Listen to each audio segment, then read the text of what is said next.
I decided to go to a party for men and let loose. When I came back drunk, he was waiting on doorstep. Have you ever been in a situation where you want to let loose, but you end up letting loose in the wrong places and with wrong people? I so regret the day I went to the men's party because I wanted to let loose because it destroyed the only good thing that I had with my fiancé. I would never forget his face when I came back, and the things he did made me regret ever going to that party. The alcohol that you were drinking suddenly gets out of the system right away. Have you ever had one of those nights where you just want to have some fun and let loose? Well, that's exactly what happened to me recently. I made the decision to go to a party that was specifically for men, thinking it would be a great way to have a good time and meet new people. Till this very moment, I am still in denial and can't seem to get over the fact that I had lost my fiancé because I had decided to be stupid and did something that had put my relationship in jeopardy. There is no one to blame but myself. I did all of that, and to tell the truth, I regret it, and I still want my fiancé back. I would even trade anything just to get him back to me. My fiancé, Thomas Morris, male 34, and I, female 32, met at a football match that I had gone to watch in Florida Tech Panther Stadium a few years ago. He was sitting next to me, and since I was alone, he was also alone. We ended up chatting, talking about football and general stuff. Since then, we got along. We had a lot of fun while watching the match. Another thing that made it so much fun was that we were supporting different teams, and mine won, by the way. He would complain about the cheating referee, saying he was favoring my team. Thomas was just a ball of fun and happiness. He was able to make me forget about my miserable life that I had at home for once. I'm not a person who is good at socializing, but with Thomas, it was just easy. The conversations were flowing so smoothly, and I was having a lot of fun. We exchanged numbers during the game, and from there onwards, we became inseparable friends. One thing about Thomas is that he is overprotective, and when he loves for real. He's a great guy. He's sweet, kind, and humble, but do him wrong. It would be like you had caused a commotion in hell. That guy can hold grudges, and when he avenges himself, it doesn't get really nice. You would even regret ever stepping on his foot. I had learned that when some guy, I think they knew each other from way back. That guy called him names and reminded him of the past that he had told me that he wanted to forget about. The things he did to the guy were scary. He was really heartless at that time, and for me to witness it made me kind of scared of Thomas. You know, when you witness some scary and heartless **** for the first time, you get traumatized for days or even weeks. That was me. After what Thomas did to that guy, I was traumatized and didn't want to see Thomas for a couple of days. My friendship with Thomas went on for like 7, if not 8 months, until he confessed his true feelings for me. I had seen his actions and the way he was acting when with me that he was no longer treating me as a friend. I was relieved when he eventually decided to break the confusion and confessed. At first, I was surprised I wouldn't lie. I mean, the guy is handsome and all. So I had thought that our relationship will only be a friendship. I didn't see myself as his type of girl that he would date or even propose to marry. So Thomas and I didn't date for too long. It took him like 5 or 6 months to propose. And the day he proposed, I couldn't believe it, you know. With my history of non-lasting relationships, I had really thought I had bad luck when it came to relationships because they never lasted even 6 months at least. And all the men that I had dated would break up with me for one reason. I do not meet their standards and satisfactions. I couldn't believe it. I had thought I was the one with the problem, but I wasn't. My relationship with Thomas was everything and more. It was truly a bliss, and I felt so secured and loved in him. He was my first true and genuine man that I had fallen in love with. Yes, I had my doubts about our relationship, and I had thought that maybe it wouldn't last just like my previous relationships, but it surprised me when we had lasted for years. From there, I knew that I wasn't the problem. The guys that I was dating before Thomas really ate up my self-esteem. I started looking down on myself, thinking that I would never be good enough for any man, only for God to turn the tables and give me Thomas, the best man that I had ever dated, and the man who truly loved me for me, and not for what I had to offer. Thomas loved me for who I really am. We had a deep connection and chemistry that no one would actually think of.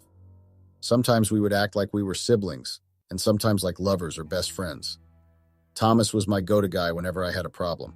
He knew how to make me feel better when I would sometimes feel under the weather. He knew me from inside and outside. He knew me when I was happy or sad. And I had ruined all that just because of lust and desires. How could I ruin such a good thing that was going on between Thomas and I? It was really selfish of me. But one thing I would never forget is the revenge or the actions that he took when I came back from the men's party. It was something that I had never expected, and it still haunts me till today. Thomas and I would go to parties and visit new clubs or pubs. It was really a great experience to get to explore places with your partner. The relationship that I had with Thomas really meant a lot to me, and I truly regret ever going to that party, because it made me lose the only thing that mattered to me, and the only person close to my heart. I just wanted to have some fun, but I guess the fun had me instead. How could I be so stupid and careless? A few years later, our relationship was under the rock. We would argue most of the time and sometimes end up going to bed angry at each other. Mind you, we had talked about going to bed angry at each other. We had agreed that no one would go to bed angry or sad because of another person. We agreed to communicate about things that we don't like and the things that make us angry to avoid going to bed with a heavy heart. A lot was happening in our relationship to a point that I would somehow feel like I was going back to my past life, whereby I was drinking a lot, partying a lot, and had flings here and there with men. I had no control over myself, and that had started when I lost my father in a shooting that had taken place between some gangsters in the police department. My father was a cop, so he actually passed on while on duty. I was shattered when I heard about his passing, and I somehow lost myself. Another thing, Thomas was not always available since he was an event coordinator. His job demanded his most attention and time, so that kind of affected me because his events would take most of his time to a point that he wouldn't have time for me. His attention was something that I would only look at our pictures and remind myself of our old happy and less busy days. Thomas would go maybe to another city or to another country to host an event, and he would go for days, if not weeks or months. His traveling made things really hard for us, especially for me, because even our intimate moments were no longer the same. I loved Thomas a lot, and heck, I still love the guy. The relationship really meant a lot to me. It was so special. So one day when Thomas was outside the country with work, I was left in the house all alone, bored. Since I had no friends or close relatives, the house was truly boring and lonely. Thomas was the only friend I had, and he was also my best friend. I tried staying indoors the first 2 days that Thomas went on, but I couldn't stay in any more longer. So I decided to go and get some fresh air. As I was still sitting in one of the restaurants, I was approached by my long-lost gay friend. Chris, gay friend, male, 31, was actually my best friend in high school, but we lost contact when he moved to Spain for school. I was so happy to see my friend after a long time of not seeing him and not knowing how to reach out to him. I didn't regret getting out of the house that day because it made me reunite with my friend. I know that if Thomas was to learn that I had a gay friend, he would flip because in his head he believes that there's no such thing as gay, because we would be getting along with men who pretend to be women. We once had a talk about gays when we were watching some movie that had gays, and he asked a very awkward and weird question about the LGBTQ plus genders. He asked why gays or transgender don't date lesbians because gays or transgender pretend to be women, while lesbians pretend to be men. To tell the truth, I didn't know how to answer his question because I would also ask myself the same question sometimes, and wouldn't get any answer. I just told him that we should actually ask someone who is a transgender or a lesbian that question because it was kind of confusing. I also wanted to know answers to that question because it was really intriguing. So Chris invited me to this party that was going to be at one of his friends' houses in Pinecrest, Florida. Since I was bored and had nothing to do in the house, I told him that I would come to the party. Later on, he sent the coordinates to the party, and I was super excited to be getting a chance to spend with my friend again. I didn't care about whose party it was or who would be on B on that party. I just wanted to have a good time with my long-lost best friend. I had made it look breathtaking and fit for the party because Chris didn't tell me the theme, so I made one myself. Mind you, that day I didn't speak with Thomas the whole day. I didn't even know when he would be coming back. If I knew that he would be home that day, I would have rejected Chris's invitation and made sure that Thomas finds me home. The only thing that was on my mind that day was partying and letting loose. I prepared for the night, and then later I went to the sent coordinates. When I got there, I just couldn't believe it. It was actually a party for men. I wished that Chris would have given me the memo at least just to know what I would be expecting, but I was glad that my outfit was fitting very well. Chris introduced me to the guys, and I would say that they were all good people, chilled and had a vibe that I needed. The party was going well, and the host was looking super handsome. You wouldn't see that he was gay. He was just like every handsome and yummy guy. The party went on. I was drinking like a fish. Not because I had problems or anything, but I just wanted to have some fun and let loose. Plus, I wanted to enjoy my time with my best friend. I had switched off my phone the minute I got into the gate. I had left home with the intention to have fun and be myself for once. I was starting to feel like I was a relative of the house furnisher when I was always in the house. The party was in full swing when I arrived. There were laughs, music, and good vibes all around. I was enjoying myself, mingling with new people and forgetting about the stress of everyday life. It felt liberating to be in the moment and embrace the carefree atmosphere. I was having so much fun and the drinks were flowing. No one was asking anyone any questions. No one cared about you or what you do. The only thing that brought us together was the party and letting loose. As the night went on, I may have gotten carried away with the excitement. I let loose and had a few too many drinks. Time seemed to fly by, and before I knew it, it was time to head home. Mind you, the time was almost after 3 in the a.m.s, meaning I had lost track of time to get home, but I didn't care because I thought that there was no one at the house. At about 4 a.m., I decided to go home. I told Chris that I was going, of which I don't think he had heard me because he was sloshed. I left and tried to drive back home. I hoped that I wouldn't find Thomas because if he saw that I was driving while in the influence of alcohol, he would get mad, and I would get in deep trouble. Little did I know that the universe and God was not actually on my side that day. When I arrived at my doorstep, I was trying to unlock the door, but I was failing dismally because of the state that I was in. The door eventually unlocked. I thought I was the one who unlocked it. But when I opened the door, I was greeted by a surprising sight. He was standing there, waiting for me. I couldn't believe my eyes. How did he know I would be coming back at this exact moment? I got medium sober at the very same moment. I didn't know that he was coming back home, and the worst part was that I didn't even bother to check my phone. I was just excited to be going to the party and getting a chance to get out of the house. I tried acting strong and looking less intoxicated, but I failed. My walking steps were evidence that I was really intoxicated. His expression was a mix of concern, anger, and disappointment. It was clear that he had been worried about me, but he was angry and disappointed in me. I felt a pang of guilt for not considering how my actions might affect him. I tried explaining to him, but he didn't want to hear anything. Instead, he left me at the kitchen doorstep and went to bed. I knew then that I was in deep trouble, and there was nothing I would say nor do that would convince him otherwise. He was angry at me. I ended up falling asleep on the couch, and I was woken by his enraged face in the morning. You know when you were highly sloshed the previous night and you wake up with a great hangover the following day? That was me. I looked at Thomas with apologizing eyes, hoping that maybe he would calm down, but it seemed like I was pouring paraffin in an already blazing flames. He asked where I was coming from, intoxicated and at midnight. I tried lying to him and told him that I was at a friend's party. I just couldn't mention that I had gone to a party that was full of men. I had thought lying to him was going to make him move on from the situation. But little did I know that the man that I was in a relationship with actually had a video of the party. He asked if we had started lying in our relationship. I was confused by his question.